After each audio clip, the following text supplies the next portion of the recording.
Hello， 大家好，我是不随着股市只真心分享价值的 Kevin。你们最近好吗？有没有持续在学习投资理财呢？那在2025年4月3号的时候呢，大家早上起来一定看到了这一则新闻啊，那就是美国川普总统呢拿起他的小板板，然后呢告诉大家全世界对美国到底有多么的不公平。那其中呢有一个东西非常的重要，那就是台湾哦。他说台湾呢对美国的平均关税高达了 64% 哦，所以美国呢要对台湾课征 32% 的一个关税。那我觉得这个表格呢，其实它并没有这么的客观好像是我们台湾对美国的某项商品可能课征高达的关税呢有 100%， 但是这些商品它的进口额或者是美国的出口额可能很小，所以呢对美国的一个影响就不会这么的大。像是这个国际贸易管理局这个网站是由美国商务部管理这个全球贸易的网站，它上面就有提到2023年呢台湾对工业品的平均名义关税大概是 4.13%。所以说呢 4.13% 跟我们刚刚所看到我们台湾对美国平均课征关税高达了 64%， 其实是有蛮大的差距。这就是因为呢这个 64% 它并没有说它的出处来源是在哪里，而且呢他们的一个加权比例，就是有些商品它可能高关税，有些商品可能低关税，但是呢它的加权比例到底是多少它也没有写出来所以可能会使得一些高关税的商品它把它的占比变得比较大，看起来好像是呢台湾或者是全世界呢对美国非常的不友善所以说呢我觉得川普手上的这个小板板大家就参考就好了川普做这件事情呢，他主要就是想要让大家知道我就是想要对大家课征高关税但是呢我需要一个合理的借口，所以呢这个板板就是他的一个借口啦。你这么认这个评分系统干什么呀？他会把人的付出给异化掉的。所以我觉得大家看这个评分板上面的这些关税的那个评分我觉得大家就看看就好了。那在川普讲完这些关税的政策之后呢，台股有没有发生大崩盘呢？答案是还没有因为在我拍片的当下的话呢，已经进入了清明连假所以呢，相信呢在周一之前的话呢，台股是不会发生崩盘的。你们要听听看你现在讲什么？好，那就有学员问我说Kevin 那你都怎么看台股的走势呢？那 Kevin 都回答说我都是抬头看因为这样眼泪才不会掉下来。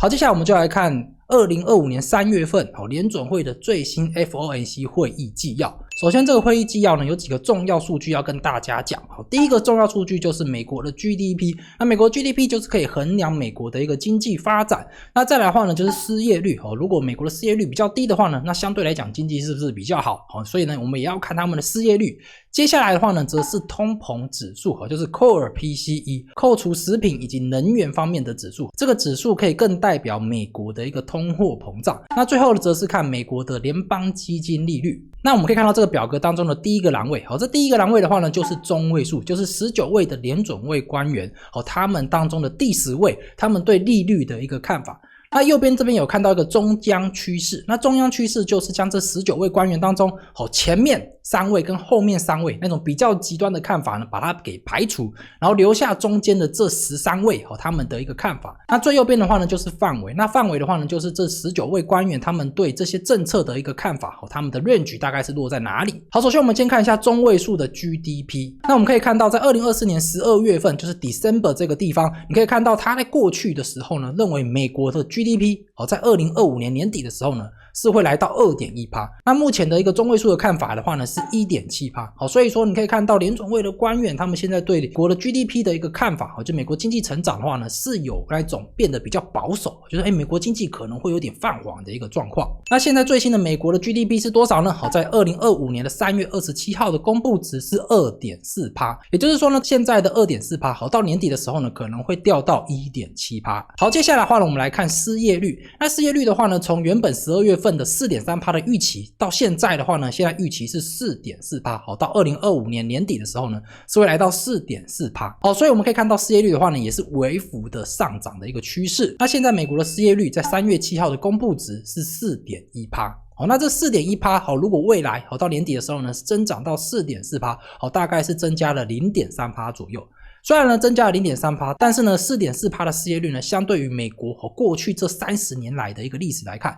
其实也是属于一个蛮低的一个状况哦。那接下来则是通膨的预期。那我们来看扣尔 PCE， 那现在我们可以看到，在过去12月份的时候呢，联准会是预期扣尔 PCE 会来到 2.5%， 那目前的看法的话呢，则是来到了 2.8%， 也就是说呢，联准会官员对于今年通膨是否还能持续下降，他们已经抱持了更加谨慎的态度。我们也可以从中央趋势可以发现到，在2024年的12月份预期是 2.5% 到 2.7%， 就是大概13位官员大概预期是扣尔 PCE 会落在 2.5% 到 2.7% 之间。那目前的话呢，已经变成是 2.7% 到 3%， 所以说呢，是普遍整体的官员他们对通膨数据呢都是有往上修的一个状况。那现在呢，扣尔 PCE 是多少呢？现在扣尔 PCE 在3月28号的公布值是 2.8%， 也就是说呢，联准会官员认为今年2025年扣尔 PCE 应该都不会下降，就是会维持在 2.8% 左右，甚至呢有可能会有反弹的一个情况。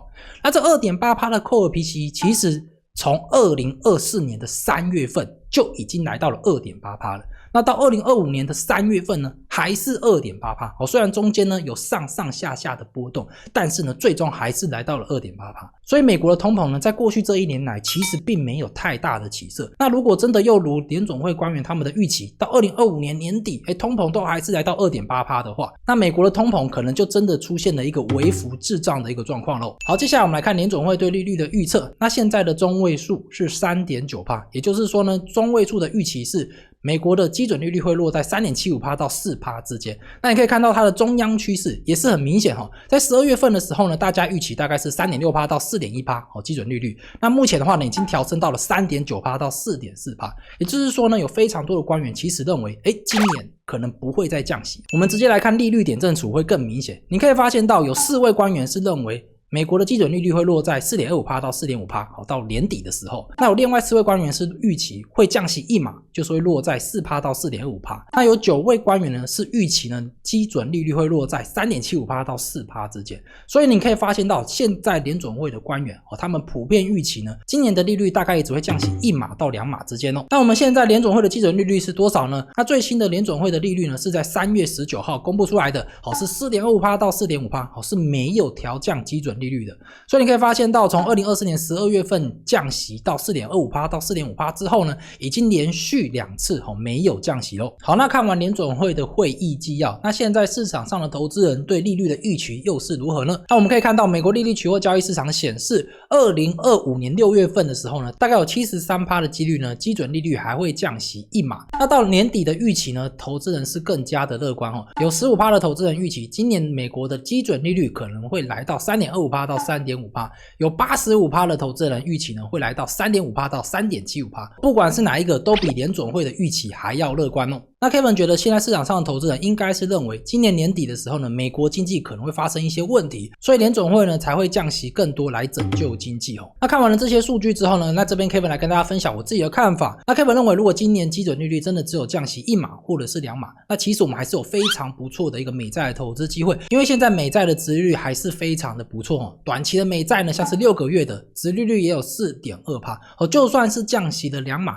也可以来到 3.5% 左右。如果以股票投资人来讲，我们自己投资台股的一些高股息的 ETF， 他们殖利率大概也是 5% 左右。那如果我们直接去买美债，可以拿到 4% 左右的殖利率，我觉得也是非常的不错。不过如果你自己原本没有在持有美元资产的话呢，我是不建议大家因为现在有比较高的殖利率你就去购买美债，因为你可能会赚了这些债券的利息却亏了汇率因为毕竟现在1美元呢可以兑换33块台币。如果你现在买了美债，然后呢结果呢你赚了 4% 利息1年的时间赚了 4% 利息，结果呢到明年的时候呢美元对台币的一个汇率改变了变成1美元可以兑换30块钱台币的话呢，就代表说呢你可能只赚了 4% 利息，但是你亏了 10% 的一个汇差所以这部分的话呢大家还是要考虑在内的那如果你想要直接去购买美国公债的话呢，那要如何去购买呢？那我做一期影片放在上面这边，如果你有兴趣的话呢，你可以自己前去观看。那这期影片是教大家如何花1000美金就可以直接去购买美国公债好，接下来我们来看台湾的美债券 ETF 在3月份的一个绩效以及配息排名。那总共有19档的美国公债 ETF， 那我将它们的市价、内扣费用还有存续期间我都放在这边。那从上到下的话呢，是代表他们的月绩效的排名，就是他们3月份的绩效的一个排名。那你可以发现到，在这些美债 ETF 当中呢，有一档 ETF 它是属于月配息的，那就是 00967B 的元大优息美债 ETF。那其他 ETF 的话呢，基本上都是属于季配息的，或者是属于年配息的。那近4季的殖利率表现，最优异的是 00795B 的中信美国公债20年期的 ETF， 它的殖利率是来到了 5.2%。那第二名则是 00687B 的国泰20年期的美债 ETF， 它是来到 4.8%。那其他第3名的呢，则是 00719B 跟 00857B， 他们则是来到了 4.5%。那月含息绩效当中，第1名的是元大美债7到10年的 ETF， 它是来到了 2.2%。第2名的则是富邦美债7到10年的 ETF， 它是来到了 2.1%。那如果你是属于长天期的美债 ETF， 你可以发现到他们的绩效虽然比较差，但是呢，也基本上都是属于增长的状况哦。那接下来我们来看年含息绩效。那年含息绩效的话呢，美国公债 ETF 从今年年初以来绩效都是属于正增长的，那平均是落在 3% 到 5% 之间哦。那美国公债 ETF 在今年的绩效算是还蛮不错的，因为毕竟我们刚好看到台股大盘今年以来已经下跌了6到 7% 了，那美国公债 ETF 有这种绩效其实是非常的不错，但是呢，美国公债 ETF 的受益人数呢却大幅的下降。我们来看一下这个表格，这个表格是台湾的美国公债 ETF 在3月份的净值规模以及推荐排名。你可以发现到台湾的美国公债 ETF 的前10大规模的 ETF， 他们的受益人数基本上都是属于大幅的下滑。那这几档 ETF 呢，全部都是属于长天期的美国公债 ETF。那受益人数增加最多的，大家猜猜看是怎么样的 ETF？ 全部都是属于中短天期的 ETF。那第1名的就是 00719B 的元大美债1到3年的 ETF， 它是属于短天期的 ETF， 它的受益人数增加了519人。那第2名则是 00697B 的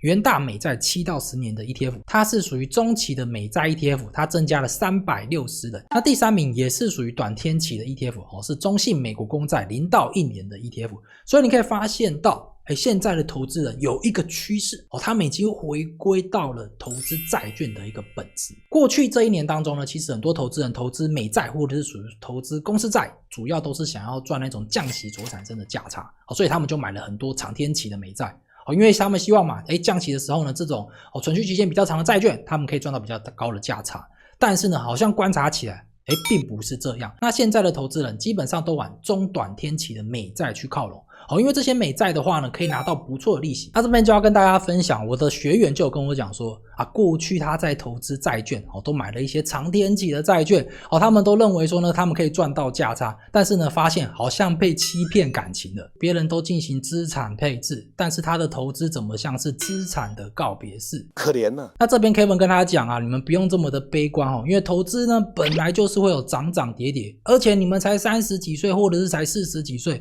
距离你们的退休还有非常长一段时间所以如果你们现在股市或是债市有一点下跌，其实对你们来讲也是一件好事啊，因为他们下跌的话呢，整体的估值呢就会下跌，就代表说你们现在买的话是不是更加的便宜？那等你们退休的时候呢再大涨，那你们不就一次可以进行财富自由了吗？那 Kevin 自己对投资的看法就是，我希望我在年轻的时候，像是我30岁到40岁的时候呢股市最好是进行一轮大崩盘，而且崩越久越好。为什么？因为我这段时间的话呢，我可以赚更多的钱。等我到40岁或是到50岁的时候呢，我资产更多的时候呢，再一次大涨，这样我就可以马上财富翻倍，然后就财富自由。所以说呢，我们大家在年轻的时候呢，看到股市这种微幅的下跌或者是大崩盘，你应该要抱持的比较开心的态度，因为呢，你亏的钱更少。等你到退休的时候呢，股市开始大涨，这时候呢，你就可以赚得更多啊。好，接下来我们来看台湾的公司债券 ETF 在3月份的一个净值规模跟推荐排名。那公司债券 ETF 也跟美国公债 ETF 一样，有出现大幅的一个受益人数减少的一个状况，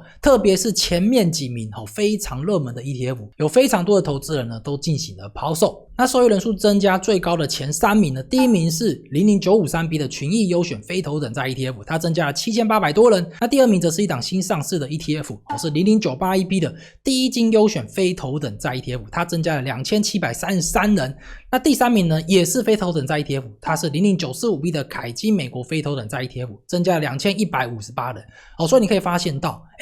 受益人数增加最多的3档 ETF， 在公司债券 ETF 当中，这3档 ETF 全部都是属于非投等债 ETF。那非投等债就有一个特性嘛，就是他们可以领到很高的利息，但是他们价差空间比较少。因为非投资人债 ETF 他们主要是去投资那一种非投资等级的公司，这些公司呢，他们的一个配息就会比较高，而且非投资人债 ETF 他们的存续期间也比较少，所以我们可以发现到投资非投资人债 ETF 的投资人主要都是为了领高利息，而不是为了要赚价差。这也验证了我前面所讲到的，今年以来投资人基本上已经对价差没有什么兴趣了，大家都是奔着高利息而来的哦。好了，这边还要提醒大家，就是有3档 ETF 要特别注意，分别是 00860B、00793B 跟 00790B。这3档 ETF 他们的一个基金规模已经小于2亿台币了，可能会面临下市的风险哦。好，那以上这些资讯的表格我都会放在下方的资讯栏以及置顶留言栏当中。如果你觉得这期影片对你有帮助，可以不用填写任何资料就可以免费下载了。那最后 Kevin 还是要跟大家讲，我们投资债券的话呢，还是要回归债券的一个本质。好像我自己都一直跟大家分享，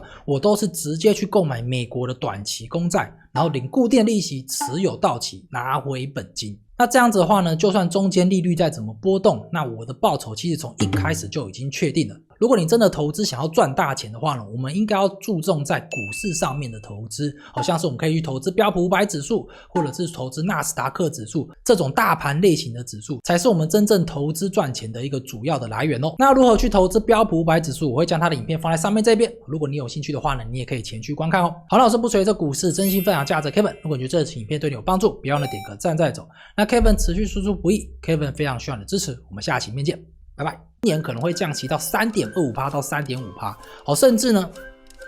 预期今年可能会降息到预期今年可能会降息1%，预期今年呢降息可能会来到